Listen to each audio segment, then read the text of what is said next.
কবরে তো প্রশ্ন সবাইকেই করা হবে, কিন্তু এমন কিছু মানুষ রয়েছে যে মানুষগুলোর কবরে কোনো প্রশ্ন করা হবে না, তার মানে ডিরেক্ট জান্নাত। আরো জোরে বলেন। খুশির খবর না? খুশির। শুনেন, পরীক্ষা দিয়া পাশ করা আর একটা হচ্ছে পরীক্ষা ছাড়াই পাশ করে ফেলা। পরীক্ষা ছাড়াই পাশ করা, এটা কোনো হিসাব নিকাশ নাই, ডাইরেক্ট জান্নাত। সুবহানাল্লাহ বলেন। এরকম আল্লাহ রাসূল সাল্লাল্লাহু আলাইহি ওয়াসাল্লাম 7 শ্রেণীর মানুষের কথা বলেছে যাদের কবরের জিন্দেগিতে কোনো প্রশ্ন হবে না। মারা গেছে, দাফন হয়ে গেছে, আল্লাহর পক্ষ থেকে ঘোষণা হয়ে গেছে, ফায়ুনাদি মুনাদিম মিনাস সামা, আকাশ থেকে আহ্বানকারী আল্লাহ বলবে, ওই ফেরেশতারা কি হয়েছে? আমার বান্দার উপরে আমি খুশি আছি, ফাআফরিশু মিনাল জান্নাহ, তার জন্য জান্নাতের বিছানাটি একটু বিছিয়ে দাও।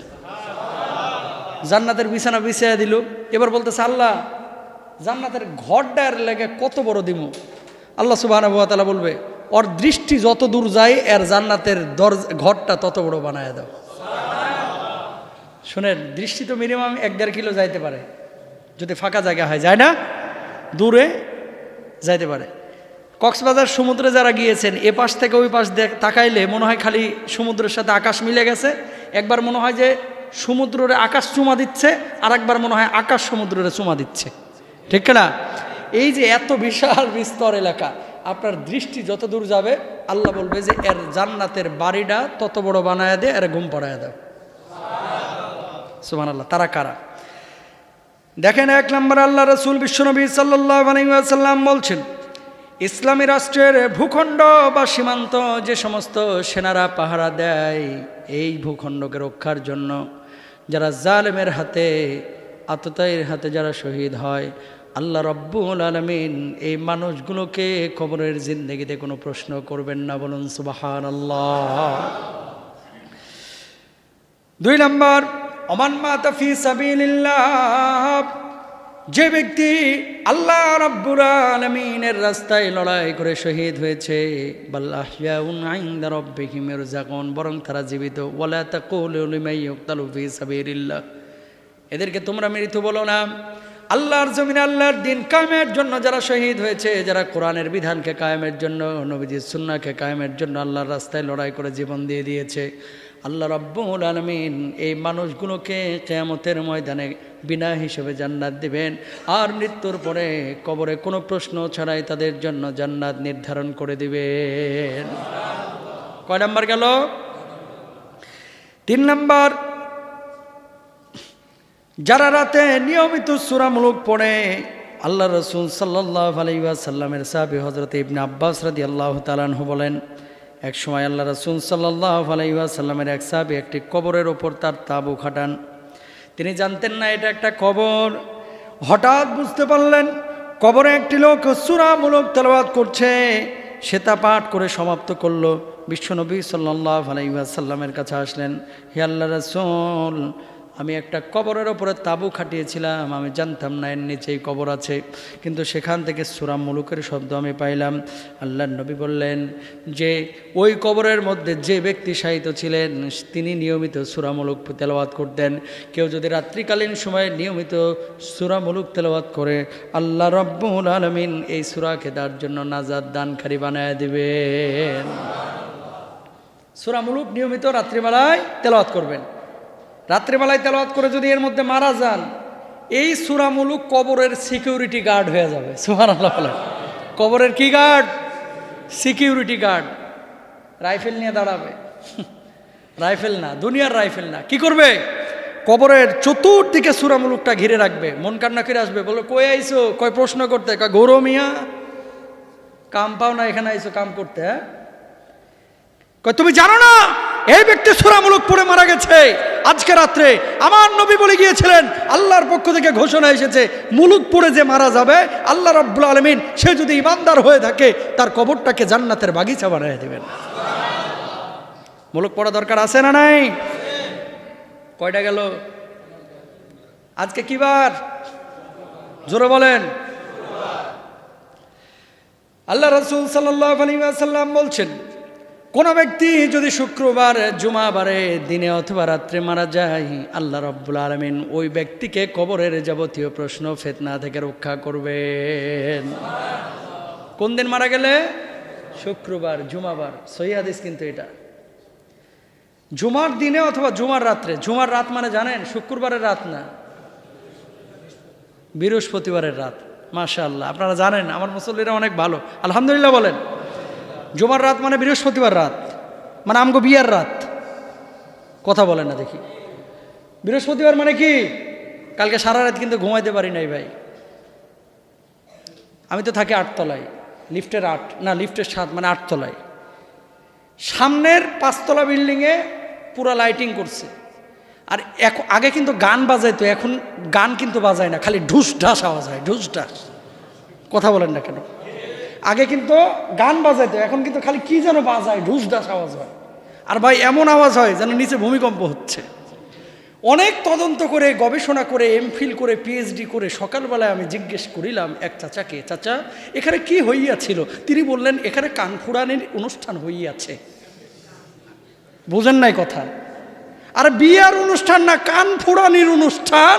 তাই এরকম গান বাজনা, 4 তলা বাড়ি, পুরা লাইটিং, নিচে গরু মরু জবাই করা অস্থির। চিন্তা করলাম কান ফুরানিতেই এত ঠেলা, এই বেডের বিয়ার সময় হইব কি জ্বালা।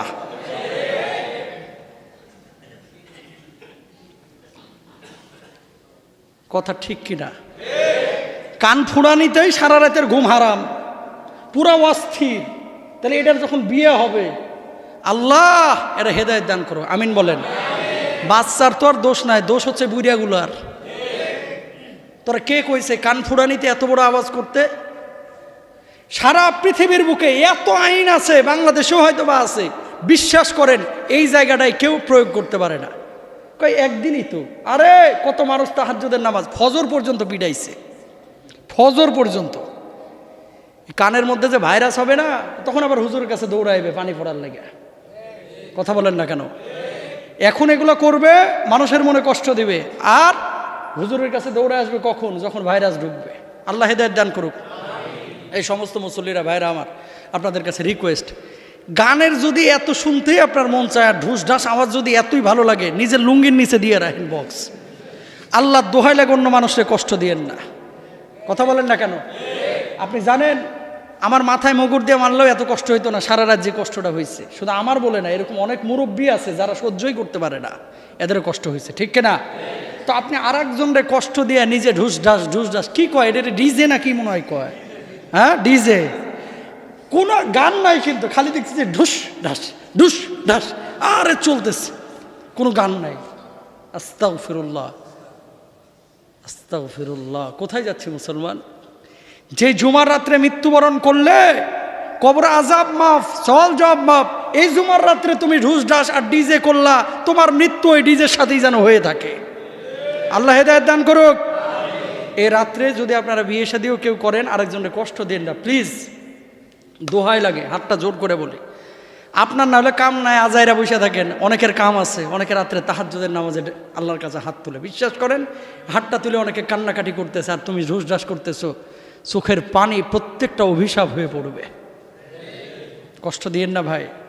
এত গান শুনতে ইচ্ছা হলে নিজের ভিতরে বল্টু লাগায় নিজে শুন, নিজে শুনেন। আরেকজনের জোর করে শুনাইতে তোমার বলছে কেডা? কিছু লোক আছে এরকম স্বভাব খারাপ, নিজে শুনবে বাড়ায় দিয়ে আরেকজনও জোর করে শোনাইবে। দেখো আমার বক্স আছে, আমার বক্স আছে, জোর করে শুনাইব। এই স্বভাব চেঞ্জ করবো ইনশাল্লাহ বলেন, আরো জোরে বলেন। আর যাই হোক, অন্তত আপনারা শুদ্ধ হন ইনশাআল্লাহ। আল্লাহ তৌফিক দান করুক। তো যেখান থেকে কথাটা বলতেছিলাম, জুমার দিনে অথবা রাত্রে যারা মৃত্যুবরণ করবে, এদের কোনো আযাব গজব হবে না। ওমান মাতা ফিল মাদুনি ফাহুয়া শাহীদুন। আল্লাহ নবী, বিশ্ব নবী সাল্লাল্লাহু আলাইহি ওয়াসাল্লাম বললেন, 5 নম্বরে যারা পেটের পীড়ায়, পেটের রোগে আক্রান্ত হয়ে মারা যাবে, আল্লাহ রাব্বুল আলামিন ওই মানুষগুলোকে কবরের ফিতনা থেকে, প্রশ্ন থেকে হেফাজত করবেন। এই মানুষগুলো জান্নাতে যাবে। 5 নম্বর। 6 নম্বর, নাবালক শিশু এবং মায়ের গর্ভে মৃত শিশু, এদের কবরে কোনো প্রশ্ন হবে না, এরা জান্নাতি। আরেকটা হাদিসের মধ্যে, তাফসিরের মধ্যে ইবনে কাসির রাহিমাহুল্লাহ লিখছেন, এই বাচ্চাগুলো যখন মারা যাবে এদের রূহগুলো জান্নাতে পাখি হয়ে উড়ে বেড়ায়। বাপ মা যদি আমল নিয়ে কবরে যাইতে পারে, কিয়ামতের ময়দানে আল্লাহর সঙ্গে এরা কি করবে? বোঝাপড়া করবে। আল্লাহ, ছোটবেলায় বাপ মার মায়া মমতা পাই নাই, আজকে যা আপনার আমার জান্নাত দিছেন, আমার বাপ মারে জান্নাতে আমি নিতে চাই। আল্লাহ বলবে, যা বান্দা, ছোটবেলায় মায়া মমতা পাস নাই, আজকে জান্নাতে তোর জন্য আমি তোর বাপ মার ব্যবস্থা করে দিলাম। মাশা আল্লাহ, আর কি লাগে, তাই না? এই জন্য আসলে ছোট বাচ্চা যাদের মারা যায় এরা খুব কষ্ট পায়। হয়তো বা আপনি আমি বুঝি না, যারা হারায় তারা বুঝে। তো প্রিয় ভাইরা আমার, ছোট বাচ্চা যাদের মারা গিয়েছে, আপনারা যদি ঈমান নিয়ে কবরে যাইতে পারেন, এই পুরস্কার রেখেছেন কে? আল্লাহ তাআলা। এরপরে আসেন 7 নাম্বার, পাগল এবং বোকা ব্যক্তি। এই জন্য অনেক অলিয়ারা আকাঙ্ক্ষা করতেন যে আল্লাহ, মানুষ না বানায় আমার পাগল বানায় দিতে, আল্লাহ হিসাব হইতো না। আল্লাহ, তুমি আমার একটা পাখি বানায় দিতা, আল্লাহ একটা চতুষ্পদ জন্তু বানায় দিতা। কেন? কারণ এই পাগলের কোনো হিসাব নাই। এদিক থেকে আপনার আমার চাইতে ওরা কিন্তু আগায় রয়েছে। কথা বলেন না কেন? পাগল আপনার আমার চাইতে আগায় আছে।